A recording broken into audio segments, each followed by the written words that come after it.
I'll look for you, in city lights and passing cars, in the fall leaves and shooting stars. I'll look for you. I'll wait for you. Uh-oh. I'm sorry. I didn't see you guys. I have this weird habit of getting so lost in music that I once left for school humming to myself and totally forgot to wear my pants. Thank heavens my shirt was long enough to cover my butt, or our sweet elderly neighbor would have died of a heart attack. When the poor lady told me about my, fashion faux pas, I sprinted back inside faster than Usain Bolt. Okay, who am I kidding? I can run about as fast as a sloth, thanks to all this awesomeness surrounding me. The jealous witches at school call it fat, but nah, I think God just blessed me with some extra love. Hey folks, I'm Nora, and this is my story of love, betrayal, and revenge, with a very generous topping of nerve-wracking drama. I mean, I actually die in the story. No kidding, I swear. Anyway, let's start from the beginning. I was raised by a single dad who worked as a carpenter. Ever since I can remember, I've seen Dad singing to himself while chopping and sawing wood in his workshop. That's where I developed a passion for singing too. By the time I was 4, I was participating in tons of competitions and winning trophies. The judges couldn't stop praising my voice and my cuteness. But as years passed, my cuteness just kept multiplying, and by the time I hit my teens, it became a total struggle to find clothes to put all that cuteness in. I'd be like, Dad, I think I need a new pair of jeans. And he'd say, but didn't you get a new one last month? Yep, and I promise it still fits. But the zipper won't go up. He'd just burst out laughing and hand me his credit card, telling me to buy a size bigger. For a long time, I believed there was nothing wrong with being a bulky kid, because my dad found me cute. But slowly, I started getting mocked at school. Look at her. Looks like she just gobbled up an elephant. Ew, I'd hide in a cupboard for life if I looked like that. I'd always fire back, with that rotten personality, you better stay hidden in one. To make matters worse, my cute face became a pimple party, and my life took a complete nosedive. I was labeled a freak, lost the few friends I had, and became a total outcast. I even stopped singing publicly, which really bothered Dad, but I just didn't want to face people anymore. So, I told him I wanted to focus on my studies. My life sucked big time, but at least there was Chris, our school's drama club head. My secret crush obviously didn't know I existed, but just watching him on stage made me want to sing love ballads. One day, after an intense performance, he was getting off stage when he missed a step. He would have landed hard on the floor if I hadn't caught him just in time. Gee, thanks for saving my butt. I can't risk a fracture right now. By the way, Nora, right? Yes. Chris smiled, and my heart literally jumped with joy. Chris knows my name. He called me Nora. When Chris and his team left, I got on stage, closed my eyes, and started singing. Come, let me show you what being in love feels like. Do you see the sun dying every night to let its dear moon breathe? Suddenly, I heard the door click and opened my eyes in panic, but there was no one. A few hours later, I was looking for a quiet corner in the cafeteria when Chris walked in and waved at me. Oh my gosh, I got so distracted that I almost bumped into Sonia, the mean queen of our school and Chris's twin sister.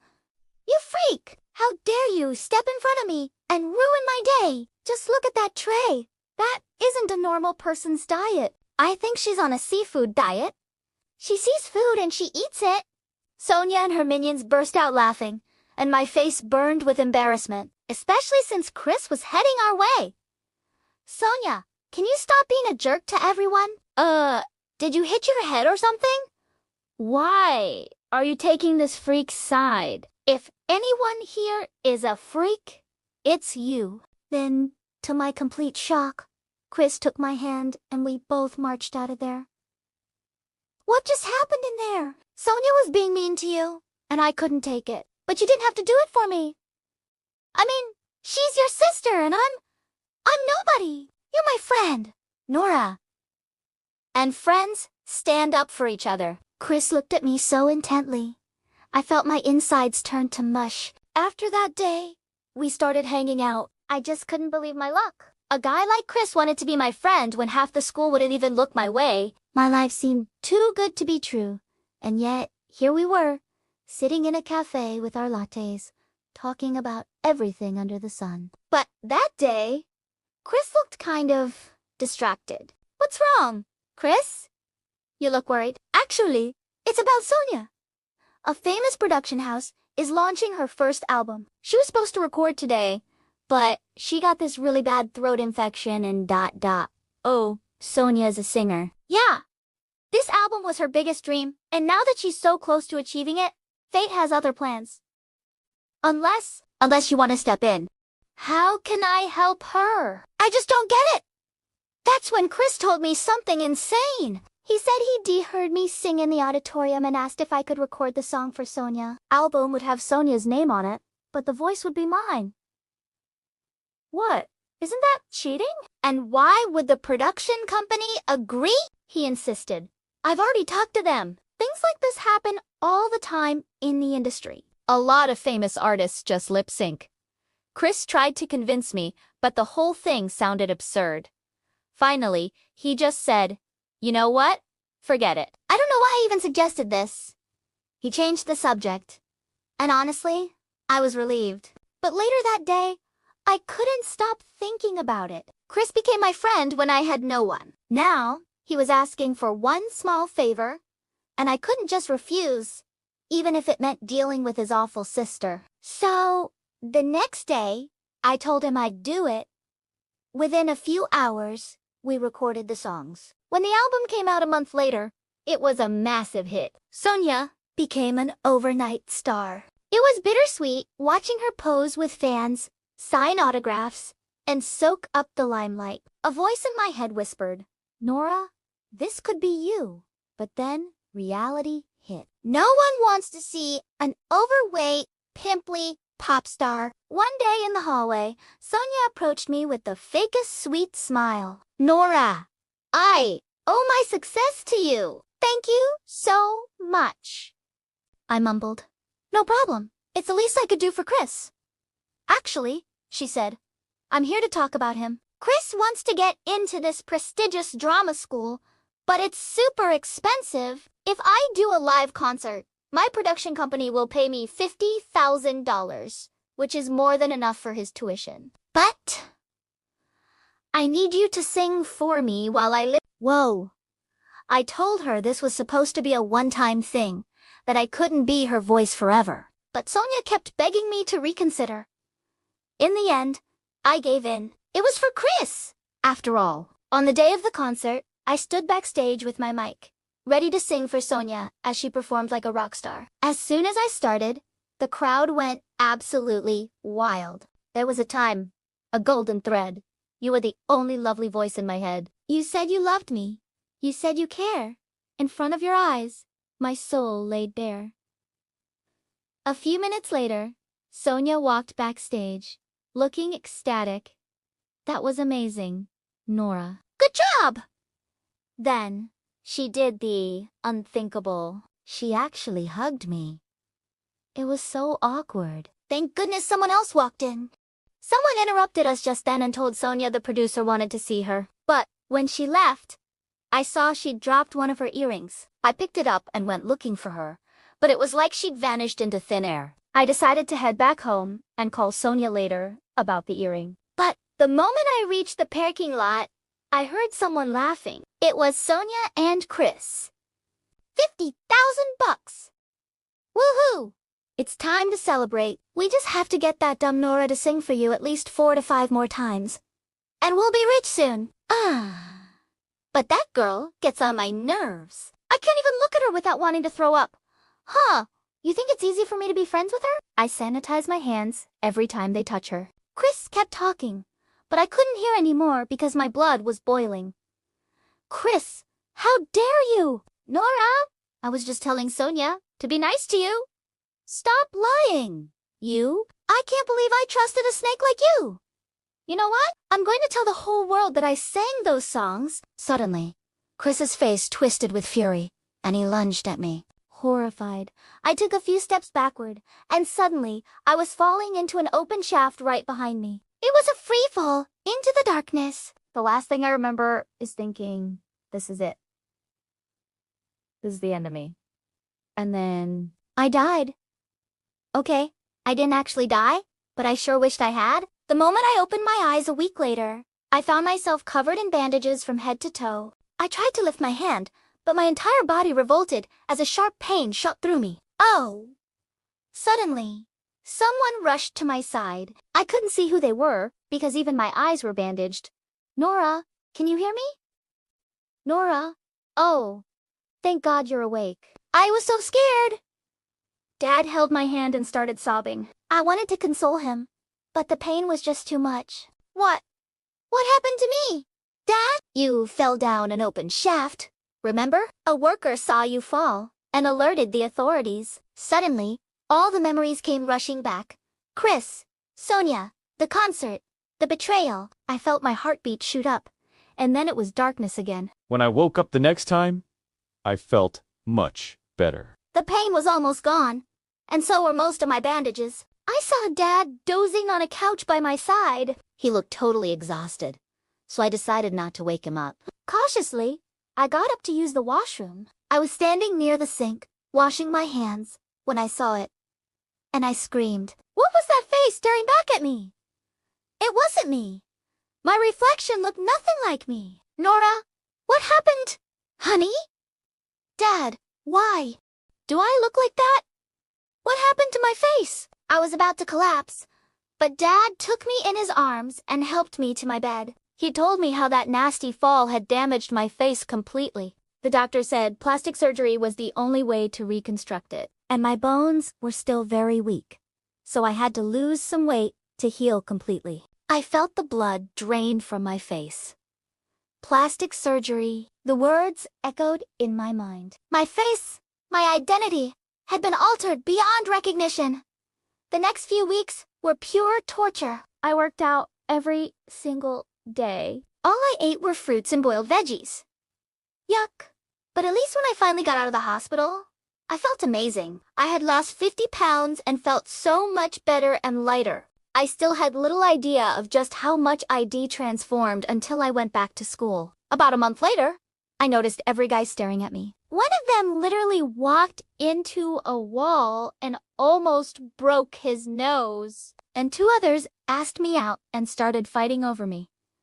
Gosh, what was that? Obviously, no one recognized me, so I told everyone I was an exchange student from France. I even gave myself a new name, Phoenix. Suddenly, my life did a total backflip. All the guys were bending over backwards to catch a glimpse of me, and all the girls wanted to be my friend. It felt surreal. Then one day, I was going to the library, when suddenly, Chris blocked my way. One look at him, and I felt my blood boil. But I calmed myself down and gave him the sweetest smile. Huh? I hope you know CPR? Phoenix, 'cause you just took my breath away. What a cheesy pickup line. I walked past him, but he followed me. I wasn't lying, though. By the way, I'm Chris, drama club head. I'm the dream guy of every girl around here. Slight correction. Every girl except one. Me? Ooh, playing hard to get, huh? I like a good challenge. The next few days, Chris kept pursuing me relentlessly. He showered me with expensive gifts, left cute notes in my locker, and even got me a little puppy. The more I tried to avoid him, the more determined he got. So I decided, why not give him a taste of his own medicine? Instead of pushing him away, I played along and went out with him. On our first date, we went to see a movie. Chris booked the entire theater for us. Everything was going smoothly, and then suddenly the movie stopped playing, and the whole theater plunged into darkness. What's happening? I think the power went out. Let me check. Chris got up, but just then, the song I'd sung for him started playing. Sonia started playing. There was a time, a golden thread. You were the only voice in my head. You said you loved me. You said you cared. In front of your eyes, my soul laid bare. Chris held my hand, and somehow we managed to bolt out of there. When we finally got into his car, Chris looked visibly shaken. What the heck just happened? I don't know. Probably a faulty speaker system. After that night, things started getting weirder. Like this one time, Chris told me he had bagged the lead role in a popular play. A big Hollywood director would be there too, he said. If I get this right, my life is sorted. That night, Chris took me to a fancy restaurant to celebrate. We were halfway through our meal when I accidentally knocked over a glass of juice and it spilled all over Chris's clothes. Oh, I'm so sorry. Don't sweat it. I'll just go get cleaned up. Chris went to the washroom, but when he returned a few minutes later, he looked terrified. Phoenix, we need to leave. Now. But we haven't even finished our food yet. But Chris literally ran out and I had to follow him. I was super pissed. What is the matter with you? Why bother taking me out if you have to act so weird? You don't get it. That girl, she's after me. I saw her pictures in the washroom. What girl? Are you seeing someone else? No, it's Nora. The name left me stunned, but I tried to play it cool. Nora. Isn't she the girl you were dating before me? Dating? Do you even know what she looked like? Well, I heard she was a little overweight. A little? She was a fat cow. Thank God I got rid of her at the right time. Those cruel words sent shockwaves through my body. How did you get rid of her? Did you dump her? I didn't have to. She dumped herself into an open shaft. Before I could react, Chris started laughing like a maniac as he recalled that day at the concert. He even told me how he'd used Nora as a substitute singer for Sonia and how they both got rich. Wow, so that means Sonia's songs were actually sung by Nora. Yeah, and then she fell down that stupid shaft and died. But I don't know. It seems like her spirit's back for revenge or something. What? Don't tell me you believe in crap like that. No, of course I don't. I think I'm a little stressed about tomorrow's play. Just go home and rest. Tomorrow's going to be an important day. I have a feeling it'll change your life forever. The next day, Chris performed like a true rock star. He gave his best performance and everyone appreciated him wholeheartedly. But just when he was about to receive the Best Performer award, a sound clipping of him confessing everything started to play. ...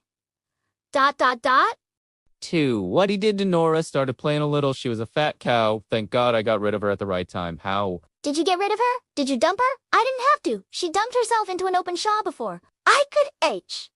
Everyone listened in horror as he confessed to how he'd used Nora, how he manipulated her into being the voice behind Sonia's song and made money out of it. Chris just stood there looking totally stunned, and then his eyes met mine. There was a second's pause, and then the moment of realization hit. I had played that clipping. He immediately jumped off stage and ran towards me, but I was faster. I got into my car and left. He chased after me in his car, but he was so mad with rage that he didn't see an approaching bee and collided with it head-on. Applause music. Phoenix, why did you do it? I placed the bouquet by his side, closed my eyes, and started singing I Thought You Knew Me. Like no one could. Now there's just emptiness where you stood inside my heart. This glass pricking my soul. Love has taken its toll. Love has taken its time. When I opened my eyes, Chris's face was pale as a ghost. Nora? Yes, I didn't die that day, Chris. I survived and rose from the ashes just like a phoenix. Just then the doctors walked in and told us Chris's face would be scarred forever. He silently sobbed as I walked out, thinking karma is truly a